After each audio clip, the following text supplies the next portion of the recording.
is iRacing.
Canadians are often characterized as open, friendly, and welcoming people, so there's a bit of irony that their Grand Prix track is narrow, demanding, and unforgiving. Watch out for the walls, as we get ready to watch Round 8 of the Lotus 79 Sunday Grand Prix Series. You'll see it all live here on iRacing and the Global Sim Racing channel. Hi, I'm Joe Peak, and joining me in the booth is Roush Racing driver Joey Atterbury, along with behind the scenes our director Christian Duploy, who's using cameras provided by Dougie Beard. Joey, this is very much a take-no-prisoners style track. Yeah, it's all about getting the passes done on those straightaways and those long, heavy brake zones into those tight chicanes around this street circuit of a Canadian track. But let's learn what it's all about. Absolutely. Well, the driver... Welcome to Circuit Gilles Villeneuve. Host of the Canadian Grand Prix for over 40 years, this track's popularity among fans refuses to wane. Although it has gone through a few alterations in its history, the nature of its layout has remained pretty much the same. That nature, of course, is that its 14 turns are mostly chicanes, split up by long straights to add up to a 2.7-mile street course-like canyon of a track. These 4.3 kilometers are mainly made up of actual streets on the man-made Ile Notre Dame, though portions are specifically built for the racetrack. But whether or not fans consider it a true street course, the close barriers that line the majority of the track don't care what you think. Places like the exit of Turn 4 and Turn 9 frequently collect the greedy. But these pale in infamy to the notorious Wall of Champions. Named for its penchant to collect F1 World Champions, the corner itself is called Quebec. Regardless, it's a finicky and tight chicane with a critical corner exit, so drivers are tempted into edging the car as close as they dare to the concrete. Despite the numerous heavy braking zones, passing can be difficult at times for certain types of cars. Often, attrition or cut course penalties play a bigger part in who finishes where. While sports cars and NASCAR have both made stops here, this place is mainly known for its history with Formula One. Named after what is easily Canada's most popular driver in the International Open Wheel Series, this semi-temporary circuit looks like it's actually here to stay for a long Certainly is a track that has a ton of chicanes, Joey, so hope you like them around here. Yeah, you're going to have to be very, very comfortable on that brake pedal pressure around this Canadian circuit. Let's take a look at the official track map right here. There's going to be 14 turns around this place, Circuit Gilles Villeneuve, and like we've been talking about, it is all those straightaways plus those tight little chicanes. It all kicks off with the first chicane. Turns 1 and 2, you got to be able to put the power down because there's that little short shoot straightaway before you reach the second chicane of turns 3 and 4. And then look down towards the other end of the racetrack. Turn number 10, that's that little hairpin all the way on the right side of everything. One of the most important corners on this circuit because, one, you got to get the brake zone right. It's a good passing opportunity going into the corner. And then you must be able to put the power down and drive forward off of turn number 10. Get the traction down. If you spin up the wheels, you're not moving forward down that long straightaway into that Wall of Champions, turn number 14, the final chicane section on this racetrack. You better get it right coming out of turn number 14, or else, Joe, you're going to end up in the wall. So many, even great drivers have wound up doing so, hence the name over the years. Now, as for the championship, we're looking to see if Pauli Partanen or Togo Hisada can wind up our champion. But Togo has won the last 2 races, and so he's cut it down to only 14 points. Look at everybody else, though. Timothy Reed in 3rd place, 285 points back, and we're only on round 8 today. So it has been just domination up at the front by Pauli and Togo so far. Gernot Frische, when he is around, is often also doing really well, but he's been missing the last 3 rounds, hence why he has dropped down, but he tends to be on the podium as well when he shows up. So watch out for those 3 for the most part of these top 10. And that's the F1 standings. What about the F2 standings? Yeah, it's a little bit spread out up front as well. Aaron Blair currently has a commanding lead, 45 points over Ben Summers. But then take a look at that fight for second place. Only 3 points separating Ben and Luke Raspudik there, who's currently sitting in 3rd place. Another little bit of a gap back to Connor Levy and Yanni Lehman, who are hanging out inside the top 5 as well. And then rounding out that top 10, we've got Herner, Clapper, Long, Juan Mi, as well as Karaini. We also have a teams championship that they run in this series, much like real F1. And right now it is Martini leading the way, but it gets really tight for second. Look at Ferrari and TVR Racing, both with only single drivers competing for them. Dylan Freckleton is here today, and it looks like Gernot Frische is as well. So we'll see if they can separate that 1 point or if they're going to stay as close after today is over. Got a little bit of a battle for 6 between Equipe Renault and then, of course, Northern Winter Racing. Only 4 points separating those two. McLaren a long ways down, but about 15 points back for that 7th spot, so they're going to want to try and get a few positions to here today. As for the race itself, Joey, why don't you run us through the race details? Yeah, we're kind of in the back quarter of this championship here at Circuit Villeneuve. We're going to be doing 24 laps around this circuit here. Round 8 of 12 is what's going on. And then it's going to be open setups. As always, if you guys have seen those social media posts, the community is growing. We welcome everybody to come and race, especially in these top split broadcast races. Come prove what you got. No spare cars, so if you pick up any damage, well, you're going to have to live with it out there, or you come down pit lane and basically have to give up all of that track position. In terms of the penalties, 17 incident points will bring you down pit road for a drive-through, and 25 incident points is going to be a disqualification out here. But we see it week in and week out with the 49s and the 79s here. These are open wheel cars. The incident points pretty much throw them out the window. If you're gathering them and still on the racetrack, well, good for you. Yeah, exactly. It's more likely you're going to hit a wall before have to worry about those off tracks at a place such as this. Although a lot of chicanes mean slowdown penalties will probably be a big talking point throughout the day. We are in the midst of the qualifying session. We've got the first few drivers down, and Partanen is our quickest, actually by half a second currently. So number 1 car looking massively fast, but I'm looking at Fabio Grassetto. I don't recognize that name. He's got the number 30 on his car, so he's got one of the lowest I ratings, Joey, and yet he's second on the grid right now. Yeah, I see that too at a time of 125.5. So this will be very interesting. And like you mentioned, has the number 30 on the car. And for those that are relatively new to iRacing, how the drivers get their numbers, it's different for every race session. But when you enter a race session, it is based off of the I rating. The guy with the highest I rating gets the number 1 board. The guy with the lowest I rating gets the lowest board of the cars entered. That's, I think, about 29 here today or so. Well, 30, actually, since Fabio's number 30. So, yeah, pretty interesting to see him all the way up there at the top.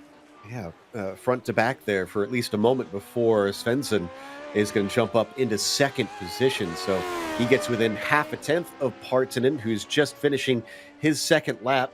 Svensson's already done his 2. Pauli goes even quicker, down to a 24-7 now. So he once again extends himself as Nick Thyssen unable to improve from his 3rd position. Now we watch Gernot Frische to see how high up the order he can go, as he's only currently 10th. See about coming into, I believe this is the hairpin down here, down at turn number 10 and 11. Trying to really get the power down coming out of that slow speed corner there, and then pretty much just kind of hang out, grab those upshifts as you go down this casino straightaway here, pick out your brake marker for this last chicane, and most importantly, avoid the wall of champions on the other side. Oh, look at that slide coming off of the Quebec chicane, nearly connecting with that wall of champions. But Gernot, shuffled down to 11th, will jump up to 3rd with an excellent lap. But he might not actually stay there, because Togo Hisada here on screen right now has one more lap to go and needs to make up 4 tenths. From what we've seen so far, Joey, second lap does seem to be quicker. 100%. That's pretty typical in the qualifying here with these 79 cars. The first time lap, the tires still getting up to temperature, the driver taking advantage of all of the grip, but really where the magic happens is this second time lap. And right now, Togo Hisada is tracking, at least on my screen, half a second to the good. That should technically put him right there to threaten for pole position. Nice and clean through the final chicane. Puts the power down. He's looking for a 24.7. Let's see what he crosses the line with. A 24.8. That's going to slot him into second. Wow, he and Bowley just can't seem to get away from one another. Jack David Spickett all the way down in 25th. This is very unusual for him this season. He's actually usually fighting for podiums this time around, but he's going to have a massive improvement. And in fact, I'm going to take a guess that maybe he made a mistake, because a 37 is way, way off pace. So this one will be ultra important. Yes, I agree. And that was a great job catching that at 137 for the first time lap. So yes, I would assume a mistake, but it's also odd that it was counted. So that means he didn't go off the racetrack, didn't have a half spin or an incident point or anything like that. Maybe just truly trying to get the tires up to temperature. And now this lap shows about 11, maybe 12 seconds faster. And oh my goodness, almost grabs that right rear on that wall of champions. Let's see what he puts down as he crosses start finish. A 25.3. That'll slot him nicely inside the top 5. Yeah, so that's now looking a little bit more closer to what we're used to seeing in this series. The clock is almost down to 0, and once it does hit 0, nobody else can qualify. Essentially, you can't finish your hot laps here in the way this session works. So Riesman is going to be right up to the line on whether or not he can manage to cross before we hit that 0. 6 seconds left. I'm not sure if he can make it. It looks like it's going to be close, though, and he is out of time. It does not register. A real shame for him on that one, but our grid is set here for round 8 of the Classic Teams Championship, the Sunday Grand Prix Series, as we like to call it on GSRC. And Pauli Partanen has put it onto pole position. Togo Hisada will start next to him as Svensson starts from 3rd, and Gernot Friesche good enough for 4th today. Jack David Spickett, a clutch lap at the end for 5th, as Nick Tisson will start from P6. Grassetto really shocking us with a 7th place. We'll see how he does in the race, though. Tixier starting from P8.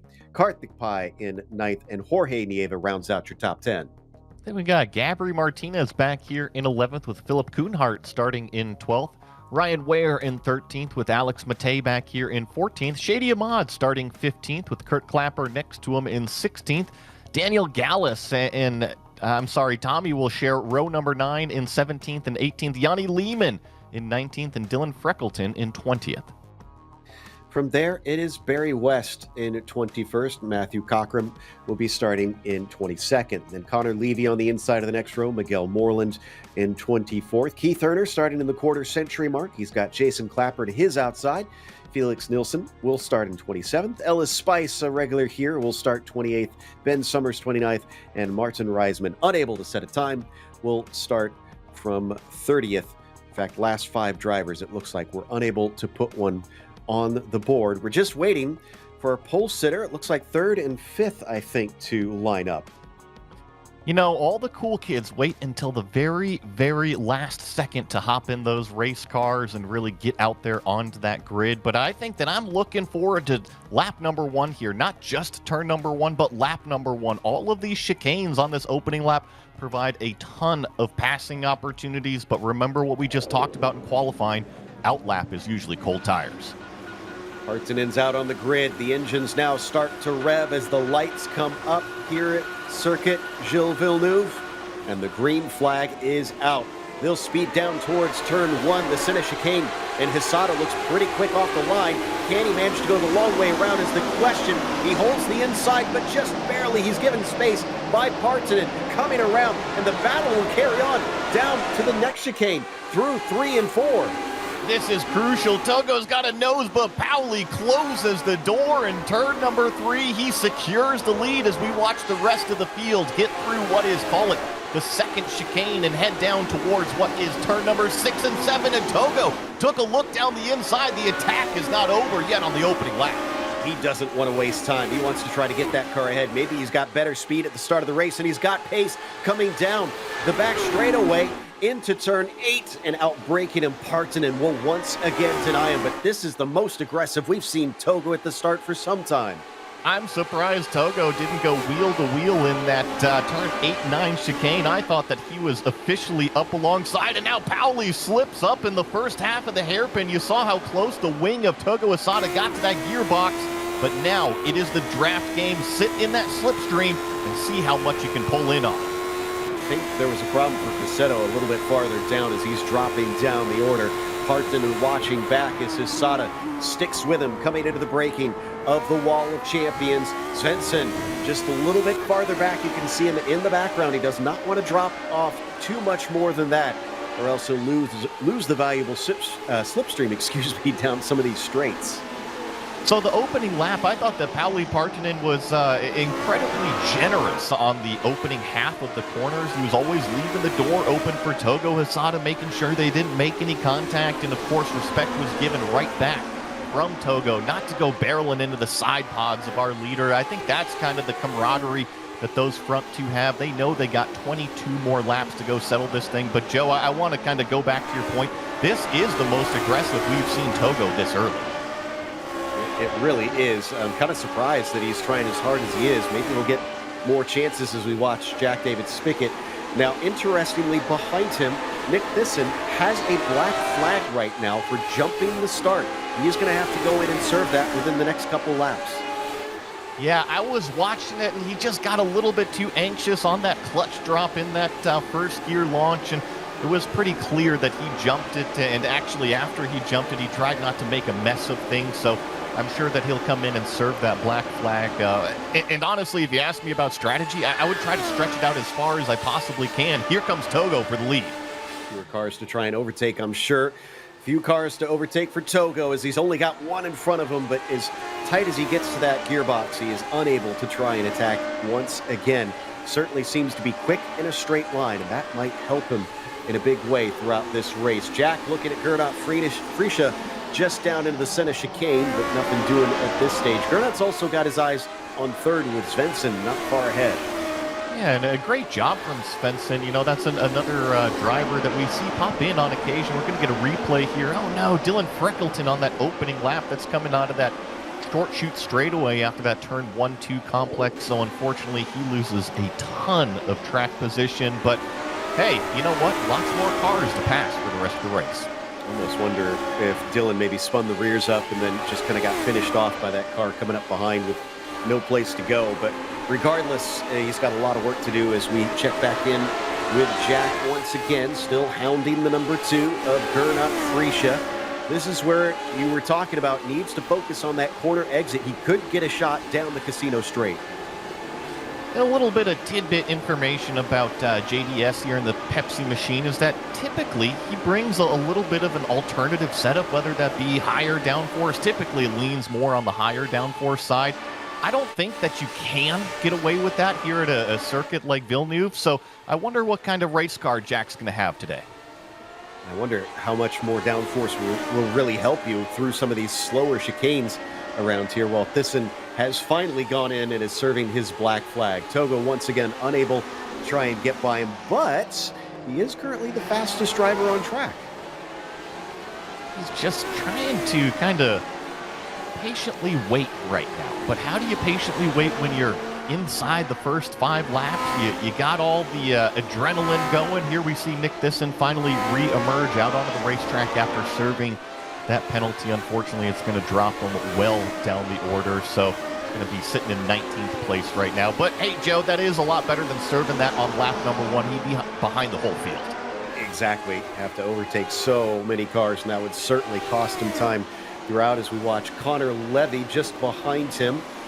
He's seeing if he could attack Jana Lehman here for 20th position. Already up ahead, I can see that Nick is getting one spot. There he is off in the distance, already running away. But we're seeing a few trains, it feels like, forming. Definitely. I think that's kind of the name of the game here at this Canadian circuit, though, is that with a lower downforce setup, we don't have these sweeping corners where you're really relying on the grip of the car. So you use that slipstream to kind of pull yourself up to that next group, that next car right up the road from you. And then you got to figure out a way by. So I do think that the natural name of the game here is the draft packs. Grosseto, who started from 7th in this race, has gotten back on the track and he's on the attack here with Levy just in front of him. Levy, though, is focused forward, although he runs out of straightaway and stays behind Lehman before he can go on the attack. That's also Barry West in behind them as we ride on board with the Italian. Yeah, looking at Grosseto, and I was just about to tell you, unfortunately for Fabio here, it wasn't his own doing on that opening lap down there at that hairpin. Came a report that Seb Tixier got into the back of him. It was so gentle, but it was enough to send Fabio around here, so that's why we see him all the way back in 22nd place. It'll be fun to watch him go through the field. Certainly, and I'm sure he'll have a good time trying to make some passes, but it's not the result I'm sure that he was wanting today. We see that a lot down in that Lapingo hairpin. The drivers often kind of get backed up with one another. Here's a good run down the back straight, though, for Connor Levy, and I think he's going to be able to take this one if he brakes decently, coming into turn 8 and 9, and yes, he is sliding through up to 20th. Nicely done there, and then it's actually Yanni Lehman that kind of gets off the corner slow, so it's Grosseto, that's that second red car in line. He's going to pop out, drivers right. Nice out-braking maneuver down into that hairpin by Fabio. So he gets that position, and Yanni Lehman actually loses too because Barry West, the big cat, was able to sneak through that open door as well. So Fabio Grosseto on the way back towards the front. In fact, he had to get his elbows out a little bit as we're side by side with Jack Spickett for 3rd place. It looks like he is going to take that away from Svensson. That was after Gernot Friesche seemed to have had a problem coming through the final chicane. That is very interesting. I'll have to go back and take a look at exactly how that unfolded, but great racecraft from the Pepsi machine, the number 10 of JDS, to take advantage, and now basically Gernot Friesche slips back to 5th. Svensson back to 4th, and I was going to point out another name that we haven't really mentioned too much. We've already got the camera on him. Gabri Martinez, who's become kind of a regular here in this 79 series, up 5 positions to be in this front group. A fantastic start here for the number 8, and he does have, I think that is that Gernot Friesche? Yeah, that's Gernot just in front of him right now, so that slowdown penalty really hurt Gernot. In fact, he's going to be vulnerable coming down into Lapingo. He'll ride around the rim and hope that that gives him a better launch. It does, and now he lives to fight another day. I love seeing all these faces and names come and join the 79s. We're used to the Gernot Friesches. We're used to the Pauli Partinens. We're not used to the Svenssons, the Martinezes, everybody else who comes out here and joins for these top split broadcasts. And I love all of the racing that we're seeing. Just because you're new on the playground doesn't mean you're going to get pushed around. Room is being given. Respect is being shown both ways. It is a fantastic race as Togo sets fastest lap. And you know, we were talking about that Grosseto has the lowest I rating. It's not exactly a low I rating. I think it's, 24.15 out there, which is not that much lower than mine, frankly. So it's not like we know he's not slow because he qualified well, but he's about an average I rating driver is Jana Lehman. Going to try and see if he can get back ahead of, I think, was that Barry West? Yeah, West somehow managed to sneak by. Yeah, Barry was able to get by in that whole schmozzle down there at the hairpin where Yanni Lehman really lost, it wasn't one, but a few, maybe even up to 4 positions. So I think that now that Lehman has kind of got the visor back down, he's got focus back on his marks now, and he's back to his rhythm. So it'll be a good battle, as that was a good shot of Barry West there in his full motion rig. Definitely going to find it jerking him back and forward there as he brakes hard down into the chicanes. They're going to stay as they are as Freckleton wants that spot from Jana Lehman, but unable to do anything. Jana has got a run on Barry West down into Lapingle. He'll defend. Barry just needs to get the launch off the corner. He does that quite nicely. Yeah, look at that. Even traction up through the gear shift from first to second gear, and now it is that downforce game. Who has got less downforce, a.k.a. more top speed? It certainly seems like Lehman in that red car has got a little bit of an advantage on the straightaway, but for now, Barry West is able to hold on to it. Oof, look at those curbs. I can imagine these cars probably don't like having to go over some of those tall sausage curbs, as remember the ground effects are the main downforce for these Lotus 79s. Ooh, is that another look? Coming down the inside. I didn't quite see what happened behind him. Oh, it was disaster. As Lehman is off, I'm going to assume that Freckleton is as well. No, Freckleton was able to keep going. There was a slight bit of contact between Lehman and Freckleton, and then unfortunately it was Keith Herner that kind of got collected down there while Lehman was parked on the middle of the racetrack. So little unfortunate, but I see on my screen it was actually Togo Asada briefly grabbed the lead. They are fighting down towards the hairpin, actually now on the casino straight. Yeah, Togo got a great run coming off of the hairpin. Partanen is going to be on the outside going into the corner, but it'll switch to the inside. Which way do you want to be? Deeper on the brakes for the Finn. The Japanese driver backs out of it, and it looks like Pauli will still stay in the lead, but that's the closest we've seen the three get so far. And you know, I'm smiling over here because this is such good racing. I think that Togo Asada had plenty of room on Pauli Partanen to really go and force the issue, but Togo is so polite out there. Now, don't get me wrong, he gets the elbows out and makes forceful passes, but he's saying, you know what, it's not halfway. Do I really need to force it right now? He's like, no, Pauli, I'm sorry, we'll try again later. Wants to make sure it is a clean move. He finished in second place every single round until Interlagos at round 6, and then since then, he's been on the top step 2 times in a row. Can he make it a three-peat here? He certainly looks like he has the pace.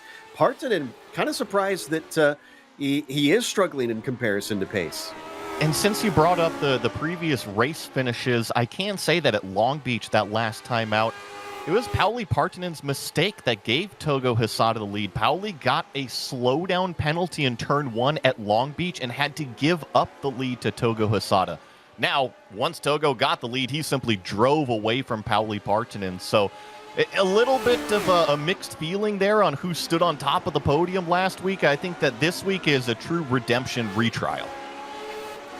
Certainly going to try and stick it out this time. Make sure that he doesn't make those sort of errors throughout the race as we watch Freesia down the casino straight. And then Nick Thyssen behind them after his penalty. This is Jason Clapper. Clapper's not used to drivers repassing him on the other way around. So that'll be up to P13 for Nick. Jason back down to 14th. Nick, of course, recovering after that false start. Oh, no, this was an incident that we missed somewhere. This is Gernot Freesia and Gabri Martinez going into that final chicane, and that ended in disaster for both of them. One of the wheels obviously still hopping around. I think that might have been Gabri Martinez that was limping around on 3 wheels for that lap. He's since brought it into pit lane. Don't know if, I doubt he drove it back if he was missing that wheel. So probably had to take a tow. Karthik Pai is just behind Jorge Nieva, another driver along with Seb Tixier we often see racing over in the Lotus 49s. Very different car to these, but Jorge running in the top 10 at the moment, although Karthik making sure to give him a run for his money. I like seeing the crossover between the vintage series. It doesn't matter if it's the IMSA vintage series from the GTPs and the GTOs or the 49s. Let's see what happened to Felix here in the number 21 car. Jumped over that curb in the last chicane, and unfortunately the wall of champions is right there to grab him, and then unfortunately I think that was 2 other cars getting involved with it, ending Felix's day. That's a real shame. Yeah, everybody was racing so close. There was little they could do to try and avoid that one. Partanen versus Asada still racing for P1. Jack David Spickett lost a bit of time early in the race. It was up to about 5 seconds. It is still only about 5.5 seconds. We're now 11 laps into it, so he is keeping decent pace. He's just, unfortunately, not nearly close enough to make it a battle, much like this is a battle here with Nieva, Pai, and Frisha. Gernot with uncharacteristic mistakes today. Yeah, and, I'm not going to put that one on the back straightaway up to him. I had mentioned that Gabriel Martinez, relatively new to the series. Now he's been racing all season long, but I'm sure that everybody's still just trying to figure out how you all race together out there, and they kind of tripped over each other. Back to my point a little while ago about Nieva coming and racing in the 79s here. Really, Togo was the one who kind of led that charge, and he's up there winning races, showing how competitive is. Why not bring Jorge Nieva into the party as well? Guys, this is a fun car. You got to try this out, and certainly many have paid heed. Meanwhile, Nick versus Tixier. Tixier on the defense, coming down into the right-hander, cut back underneath from Thyssen. And I'm not sure if he's quite there, but he's definitely going to get a big toe now. See if he can use this to his advantage. Seb Tixier, of course, another one of those extremely successful Lotus 49 drivers, previous champion, so he knows how to hustle these vintage cars around, but this one, of course, has a little bit more grip. Oh, big slide coming out of that final chicane. That's pretty much going to hand the position straight over to Nick here, as you see Seb lift off of the gas and say, you know what, you go ahead, take that. Maybe I can learn a few things still. Yeah, so that was a definite mistake from the 12 car there on the final corner. Now Nick is looking at Shady Ahmad, who's got Matea just in front of him as well. We kept talking earlier about these trains starting to form. You can see just how difficult it is. A conveyor belt of competitors in front of you. You pass one and there's already another there. The draft packs of this racetrack, I don't think they're going to go away anytime soon, but what is good about the draft packs is that usually when you catch one, there's multiple positions up for grabs. It's not just one, so if you can find your way working through those spots on the racetrack, you can actually get up a handful of good track position in just a short few passes. So a little bit of a peak there, but doesn't look like Nick is able to try and make it happen down into Lapingle. Whoa, as the rears really get spun up coming off the corner, though, and that will cost him. Shady Ahmad instead could have a chance coming up to the wall of champions. Let's see. Nope, it looks like he is going to stay put just about where he is, although he shows himself in the mirrors, and it wasn't really an attempt. Yeah, but Nick gets a pretty good traction event coming out of that final chicane, so Shady Ahmad is going to be under threat here. Nick, nice outbraking maneuver in and through turn number one, grabs the 11th place position, actually almost contact there between Seb and Shady just behind, and so now Thyssen's going to set his sights on Alex Matei, the next red car in front of him. I think that is... no, not quite the front of the line. Ryan Ware is just in front of them, and then they got a gap up to Gernot Frisha, the next one. So what did Seb learn from watching one of his rivals make that overtake? Can he maybe do something as we ride on board with Seb? There's the over-the-shoulder shot of another motion rig that we've got out here, just dealing with the stop-start nature of this circuit. Always love getting to talk to Seb Tixier. I think that he is one of the best personalities we've got here on iRacing, especially in these big splits. And oh my goodness, talk about a send into the hairpin. He gets the spot on Shady Ahmad. I know that he's good on the brakes. That's where his strength is in the Lotus 49s, but holy send, Joe. Yeah, I'd say he learned a couple tricks out there, and that'll put him up into 12th. Question is, will he hold it? Matei is going to try and defend, but Thyssen will put him down yet one more spot. Top 10 now for the number 5 after getting that penalty for a jump start earlier on, and Tixier did stay ahead of Ahmad in the end behind them. 11 laps to go. We're past the halfway mark of this race now. So Nick is back up inside the top 10 now, was able to get by Alex Matei there. You see Alex just kind of trying to put the power down in these big old Lotus 79 cars. They have big tires, but guess what? That motor is plenty capable as well. And Nick is already just set off down the road. I'm seeing only 1.3 seconds before he catches Ryan Ware, the next car in front of him, that blue number 9. So more positions on the table after that early mistake for Thyssen. And Summers versus Ellis Spice. That's Summers to the inside of the corner, down at the center chicane. He'll take P23 over Ellis this time. Very cool looking livery as well there for Ben Summers. Definitely a little unorthodox compared to most. What about Jason Clapper? He's going to try and take one as well. Shady Ahmad moving backwards in the most recent laps. A nice pass there from Mr. Clapper, our biggest mover of the day, plus 13 positions is what Jason has now gained as we check back in on our lead. Now, nothing has changed in terms of the positions. Pauli still leads that black number 3 of Togo Hisada, but the pressure has stayed relentless from Togo. He has not let Pauli breathe at all.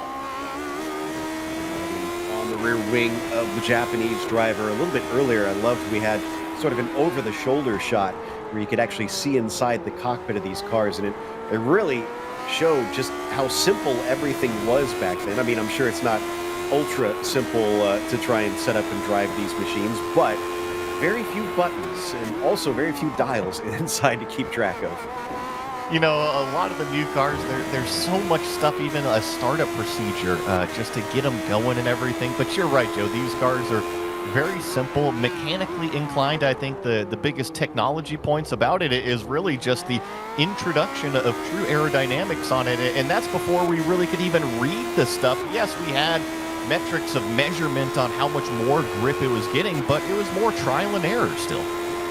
Definitely. It was very clever, of course, Colin Chapman managing to come up with this one. Oh, man, he's getting so tantalizingly close. But every time, he just runs out of straightaway on that run down to the Wall of Champions. And then he's not close enough as well here, down the next longest straight, here to turn 1. It's going to be frustrating, but I do think that Togo has the top speed. Now, how you make a fast race setup with these race cars is obviously you have to have the grip to get around the racetrack. If you don't have grip, you're not going to have a lap time. So you find your ultimate grip level and then start turning down that wing. The less and less downforce you have, the faster and faster your motor can power you down those straightaways. If you can have one click less wing, you're going to have an advantage than your competitor. So Tixier holds off Jason Clapper, who tried to make a move down into the center chicane as well. Shady Ahmad watching from behind them. And then that's Alexander Matei, who has lost touch with Ryan Ware and Nick Thyssen very quickly. In fact, Nick's already up into 9th past Ryan. Whoa! Almost a bit of contact maybe there under braking into 6. Maybe, and this is interesting right here. Pauli Partanen has dropped out of the server. He blinked right before the chicane, and he is still invisible. This has handed the lead over to Togo Hisada, but he has not dropped out of the server yet. Still waiting for him to reappear. I think maybe the same thing has happened to Svensson in the 9 car, because he's also grayed out on my screen. The longer that the fin is back, and he's behind.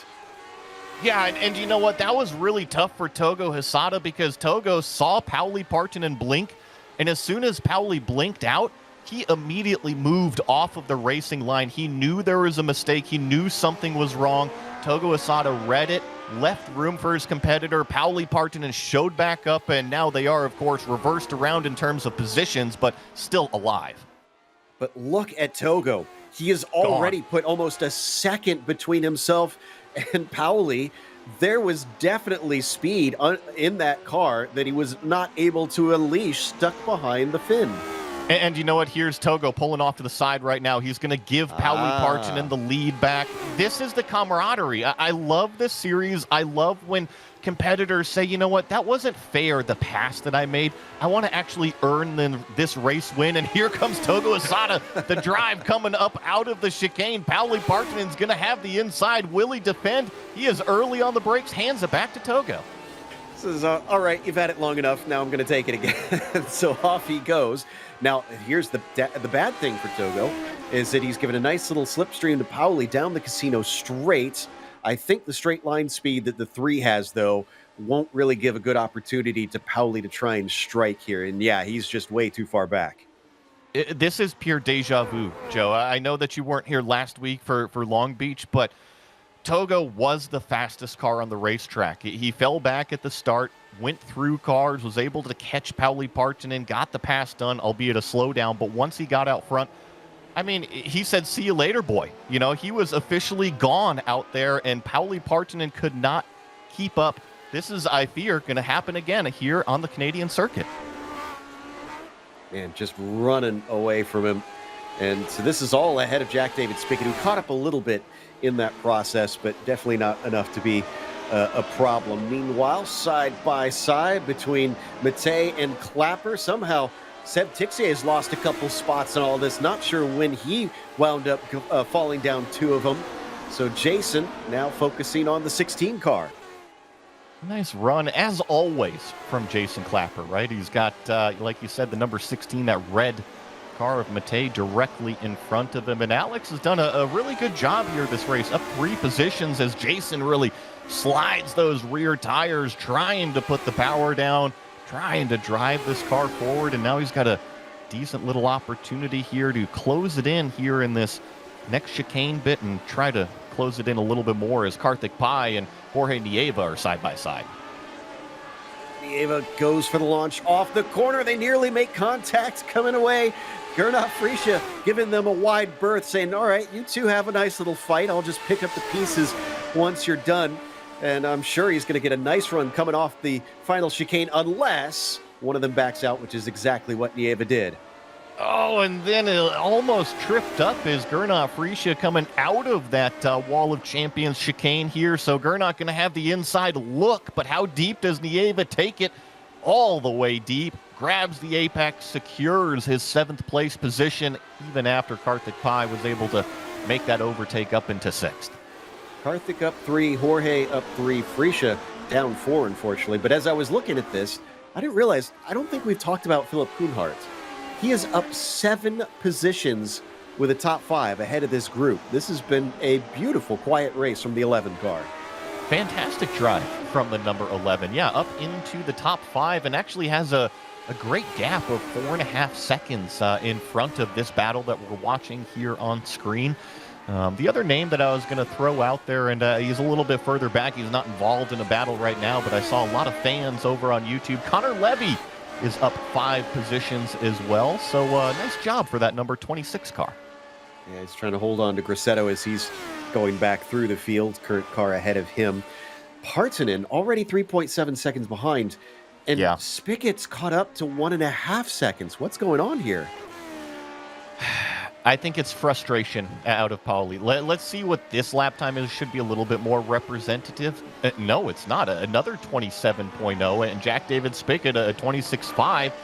Now Jack is officially on the scene as Jason Clapper and Alex Matei are not done yet. We thought this battle was done and dusted, but Alex fights back, grabs the position again. And how about Shady Ahmad coming back into the thick of things? Clapper's going to have the inside coming into the corner, which is going to make it difficult for Shady. If he's deep on the brakes, he could do it, but no. He'll have to give it back to Clapper for now. And back to single file they go for a brief moment. I wonder if there is damage on Partanen that we cannot see. And that's exactly what I'm looking at right now. I'm riding on board with Pauli Partanen, and the steering wheel looks straight. I mean, if there is something, it's maybe 5 degrees clocked to the right a little bit, which would show a little bit of damage, but I don't know. It looks okay. Clapper with another move on Matei, but didn't get by down into turns 6 and 7. Seen some brave ones here into 8, but won't get another one this time. Definitely a corner you got to watch out for those curbs, as they will pop these cars up into the air. And then it's who breaks the latest down into Lepingle. It looks like nobody's even going to show themselves in the mirrors down to do it this time. Yeah, this is a good 4-pack, and I can say that after watching on board Jack David Spickett's car, I do think Pauli Partanen is wounded out there as Jason Clapper just firmly sits in the slipstream waiting for that opportune time. Now he pops out drivers left, so not going to make the move this chicane. Alex Matei hangs on. I mean, a great job by this 16 car. Yeah, he's lost a couple positions to quicker drivers, but he's trying to stop it here. Although Jason Clapper says you're going to have to work hard for it as he forces him to the outside of the first corner, then has to go the long way around of turn 2 and just can't find the grip. Fantastic stuff in the closing laps of this race here, and this is the battle for second now as Jack David Spickett is trying to pass Pauli Partanen. We're getting a shot of the rear end damage look on the left side of the screen. It is not equal to the right side of the bodywork. Jack David Spickett looking down to the inside. He's going to be late on the brakes, keeps the car tucked nicely down towards the apex, up into second. Parton is just a sitting duck, and I think he knows it. He's trying to just salvage what he can out of this race as we come back to our battle once again between Clapper, Ahmad, Tixier. They've lost touch with Matei for a brief moment. Shady with a good run coming down to the right-hander. 3 wide, almost thinking about it, and then they don't break deep enough for it. Seb Tixier was wanting to get in the mix. And once again, just if you look at Pauli Partonen's car, the white car with the blue stripes, it's a little tough to tell in some camera shots, but the rear end of the car is kicked out to the right. So it's not driving straight. Can he hang on? Because Svensson, remember, that was another name that we haven't mentioned much today, is now only 1.5 seconds back from a podium. Yeah, and we're still, Pauli being slowed down by this damage as we go side by side again. These drivers are doing equal pace to Pauli right now, so he's still very quick, even with a car that is not 100%. Clapper sliding, coming off of turn 2. He is trying to get that throttle down, but maybe just a bit too hard. Can't say enough about Alex Matei, who's leading this little group right here, because Jason Clapper is used to running up on cars, getting the pass done, and moving on to the next car on the list. But ever since Alex got past, he said, no, I think that I'm just as fast as you. A little bit of a wag of the tail there, exiting what is turn number 7. Has to go on the defensive side of the racetrack, and you get a good shot of the kitty on the wing end plate. He is doing a great job using that cat power to try and keep himself ahead. So how much will it help him this time? Not enough, as deeper on the brakes Jason Clapper goes, but he's not good off the corner. The fight carries on. A little bit better speed for Jason Clapper now as they drag race down to the Wall of Champions. So who has got less downforce? It looks identical right now. They are accelerating equally, and now Matei edges ahead. He is going to have the advantage going into the brake zone, and actually just behind him, I think it was Ahmad sliding in front of Tixier, but Jason Clapper's got a good run going down into turn number 1. We've seen this fight before. Out of Matei on the outside. He is hung tough, and now Jason Clapper is officially through. Whew, that took a lot for Jason to finally make that one stick, and Alex has to finally give it up. I just realized, too, it almost looks like Alex's car is an homage to the motorcycle from the movie Akira, I think. I'm not entirely sure, but I'm going to take a guess that it is based on some of the stickers he has on it. Meanwhile, back to Partonen. Does he have another friend? Yep, Svensson has got him now. And this is going to get tough here. How much is Pauli going to fight for this podium, because they are approaching 1 lap to go at start-finish this time by? Does Pauli get the elbows out to hang on for third for the points? Or does he just simply let Svensson by with a wounded car? It's hard to say.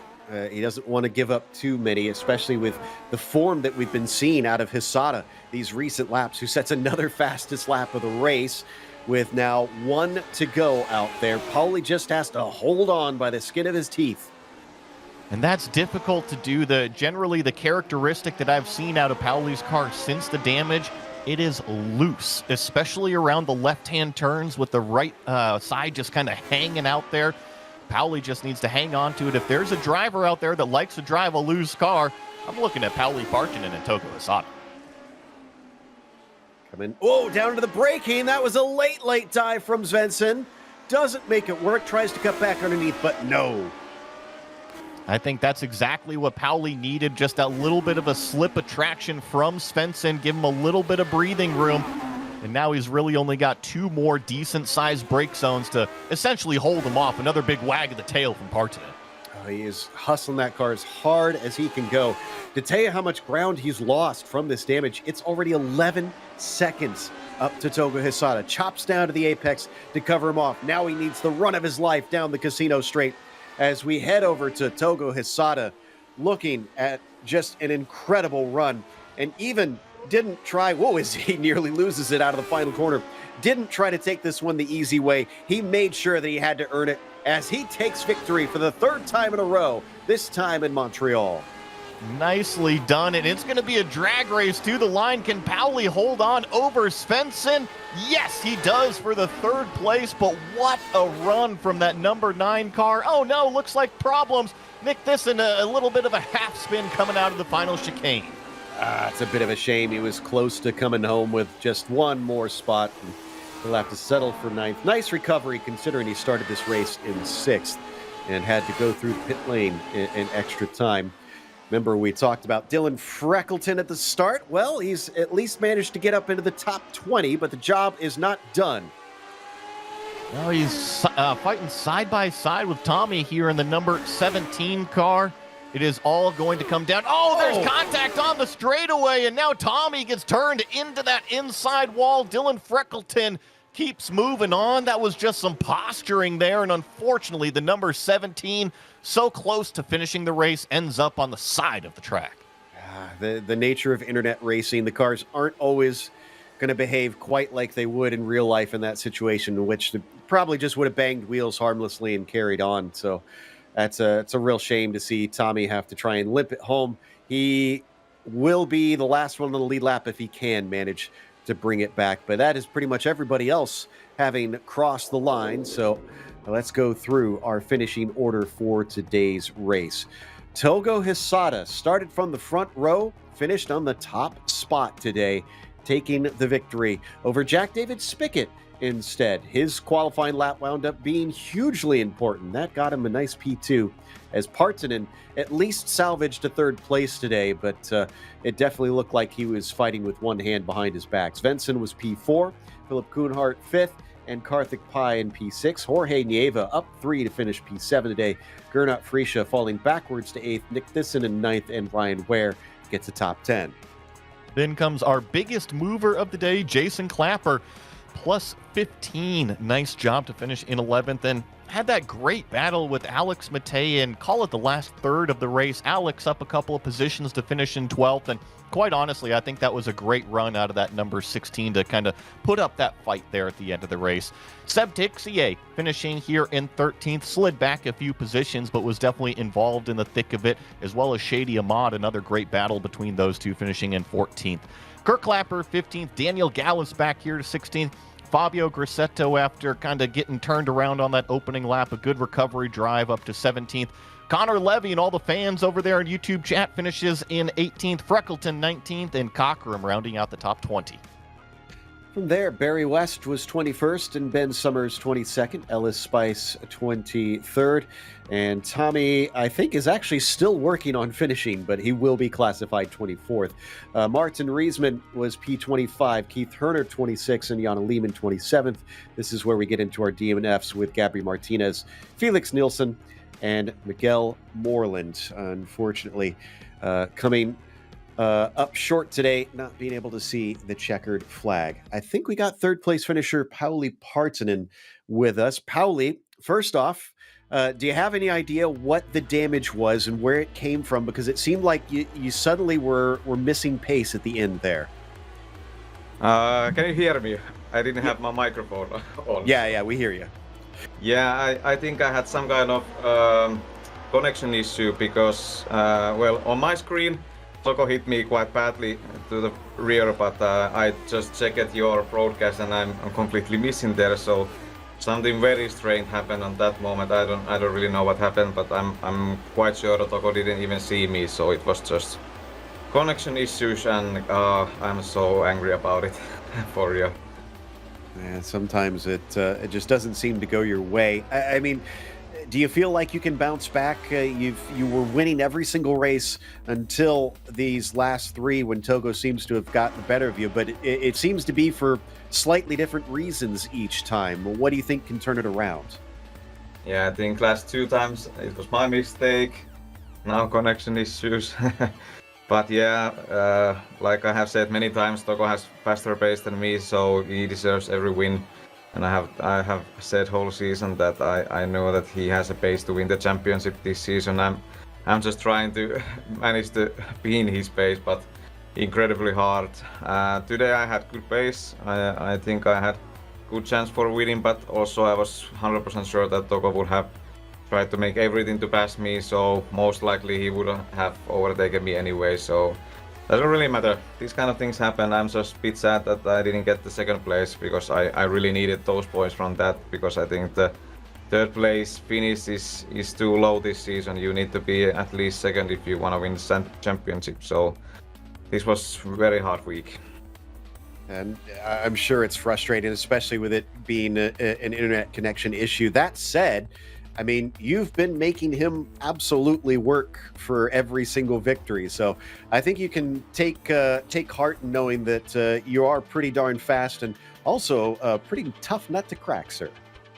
Yeah, I think so too. And super nice to have Togo to race with. He's super clean, and sometimes these kind of races happen, and yeah, and just need to forget it and go for the next week. Well, still a third place to that. That was Pauli Partsinen finishing on the podium and working his butt off to try and finish on those steps. As it looks like Joey might have caught up with our winner, Togo Hisada. Maybe we can find out if the car did disappear for him. So, Togo, first of all, congratulations on the win. Yeah, a little bit complicated feelings, but yeah, take it. Yeah, and we just talked with Pauli. Now, on our broadcast, it looked like he blinked out, and you were simply trying to avoid him. Was that the issue that you saw as well? No, just timing is worst. I get a great exit from the S's, and I will just trying to make a move, trying to dive the inside, and just down the steering wheel to the right, and dive in the inside, and then suddenly disappeared. He disappeared. So I tried to leave room to him, but I think on the turn exit or the backstretch, I don't know, but he appeared again, and he said he had a damage, so it should be contact with me, but I cannot see him at all. So just no chance. That's what we saw as well, is that you were setting up a pass, and all of a sudden he blinked out. He went invisible on your screen. We couldn't see him either. We were waiting for him to come back, and it's unfortunate, right? That's part of sim racing, and it is very unfortunate that it happened to him, but you seemed to have the faster pace all day long. Same thing back at Long Beach. Once you got in that clean air, in that lead, you were able to run away. Is that what you felt as well, that you did have the pace to win? I think I think me and the Pauli have a same pace. Setup is different, but it depends on the top temperatures or wind, I think. And today it's very good wind direction towards the back straight, so that I can catch up him very well. So that just helps me a lot today. Well, do me a favor, because Pauli, is kind of frustrated with the finish here today. Go have a chat with him once we're done with this interview here, because I know that in the real world, it's so easy to walk down to your competitor and have a talk after the race. But go have a chat with them. I know you guys are good buddies, and you'll be able to sort it out. Congratulations on the win, and really, let's look forward to next week. It was a fantastic race, Togo. Thank you so much. That was your winner, driving that black number 3 car today, Togo Hisada. And of course, we're going to have some fun racing next time out at a track that's quite different from this one, because they're going to Mugello. That is pretty much nothing but long sweepers. And there are, of course, a few long straights, most namely the main straight you can see there heading down into turn 1. But it will require a bit of a different type of car, no doubt, to try and be fast. Sunday, May 18th, 12:30 p.m. Eastern, when we return for that one. Well, Joey, we certainly got an interesting one today. Not the way that I expected this to play out. A bit of a shame that we didn't get to see, I guess, the true battle for the lead. It's kind of been robbed from us for a few weeks now, just between Togo and Pauli kind of fighting it out at the end. But I think that's also what we come here to see every single week is these fireworks for victories. Unfortunately, a little bit of a connection issue today. You know, last week it was a little bit of a slowdown, but trust me, Pauli Partonen is far from gone. It is a championship fight between Togo and Pauli. Tiny mistakes will absolutely be costly. Well, a big thank you to our viewers for tuning in today, as well as a big thank you to our team and, of course, the Lotus 79 community for bringing us back for another season of coverage. Make sure and join us next week. And, of course, we'll have more broadcasts coming your way, including the Lotus 49s at Laguna Seca next Saturday. But until next time, race clean, race hard, and we'll see you on the track.